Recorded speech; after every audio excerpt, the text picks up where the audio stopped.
Now, one thing comes to mind sometimes when I think of the crossover, because it has done one thing, is gotten rid of the old station wagon. Hey, and welcome to this edition of Road Warrior. I'm your host, Grant Roberson. Now, behind me is kind of that blending of where we once were and where we're headed. It is the 2015 Subaru Outback. Now, when you take one glance at it, it doesn't really look like a crossover at all, but really still harnesses that station wagon look.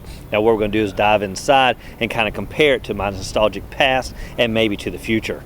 From first glance, the Outback doesn't have the appearance of really being a crossover sport utility vehicle at all. Really kind of harnesses what they've always stayed true to, which is more station wagon-esque. Now, you can't confuse this with the grocery go-getters, because there's something this vehicle has that all of them don't, and that's called ground clearance. Now, it's going to average around about 8.4 inches and take this vehicle away from the crossover segment, take it away from the station wagon, and make it its own kind of niche vehicle, meaning you can go anywhere you want to go. By the numbers, the Outback hasn't grown much for 2015, still measuring around about 189 inches overall with a wheelbase of 108. Now, those numbers are comparable to like mid-size SUVs like the Jeep Grand Cherokee, maybe minus all that kind of weight you feel behind the wheel. Now, what Subaru does, it doesn't make any apologies about that station wagon-like exterior. Again, brought back for 2015, even though this is kind of a modest redesign. Now, what you're going to notice maybe for this year is that they've really gotten rid of a lot of the black cladding that you've seen, the plastic elements, and replaced them with a lot of body color all the way around, nice chrome accents, and really an overall premium design. Now, one thing to think about is, of course, the wheel choice, sitting on 17-inch standard ones with 18-inch being an option.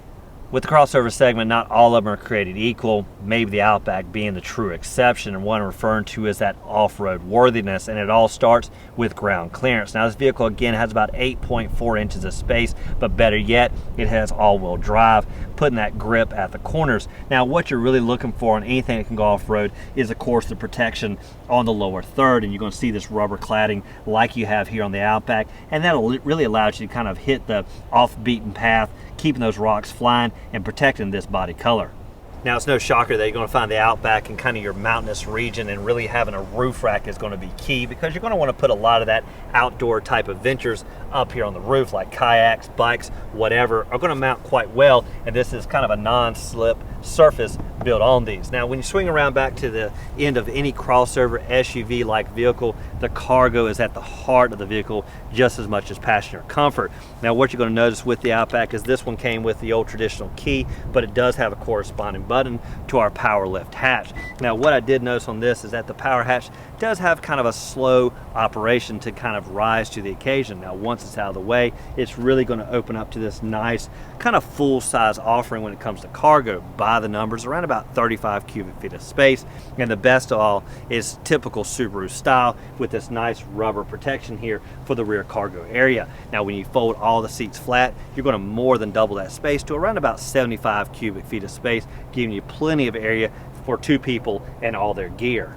One feature I really liked in the rear cargo area was this retractable tonneau cover. Now, what it does is, of course, hide all your valuables from quick glances, kind of securing all the items underneath the protective seal. Now, once that's out of the way, you're going to have this huge, vast cargo floor, again with this nice rubber protector.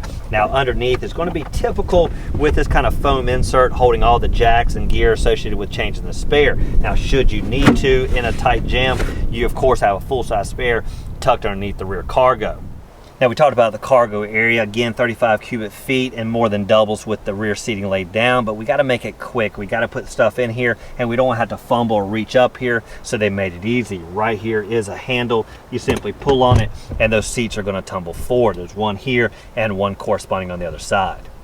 We, of course, know the Outback can go off-road, but it has to deliver the power to match under the hood. Now, this was the limited model and came with somewhat a limited engine, the 2.5 liter four-cylinder engine. Now, it's going to deliver around about 175 horses.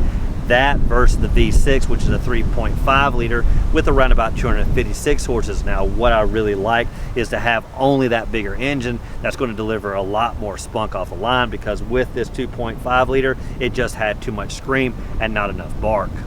Now, if you're accustomed to the outside, one area you may not be used to may be on the inside of this Outback because it just feels so different. Most notable right there on the dash. Now, it is an oversized screen, something I haven't seen before, considering the last few test models last year were pretty much straightforward with the old school radio. Now, what you see here on the dash is pretty much all new, all housed under one nice glass, making for a seamless, really handsome dashboard compared to the old school version you may be used to.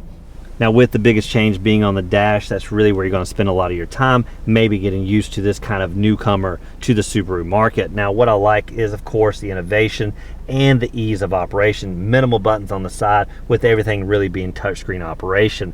Now, pretty much go back to home screen and really click around and find all the different apps that this kind of innovative dashboard is going to bring to the table. Now, as you sweep down, you're going to find the dual climate controls like we have on this vehicle with the digital displays like we tested on the Legacy, pretty much keeping the standard family lines and tradition from one vehicle to the next. Now, as we sweep even further, you're going to find more innovations tucked under here with the USB connection, power outlet, and auxiliary jack.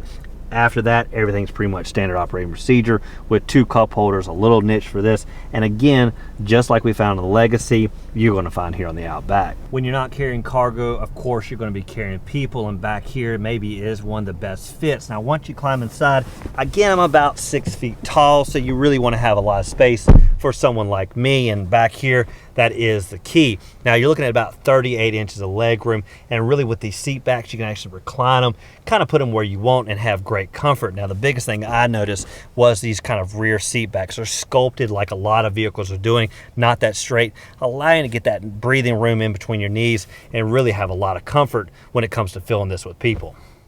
When it comes to backseat comfort, one of the key features has to be the elbow support for those backseat riders. Now, when you have 2 people back here, what you can do is actually fold down this center armrest, and you're going to notice it's huge and oversized. Now, it's going to deliver 2 spaces for cup holders and enough room for 2 elbows.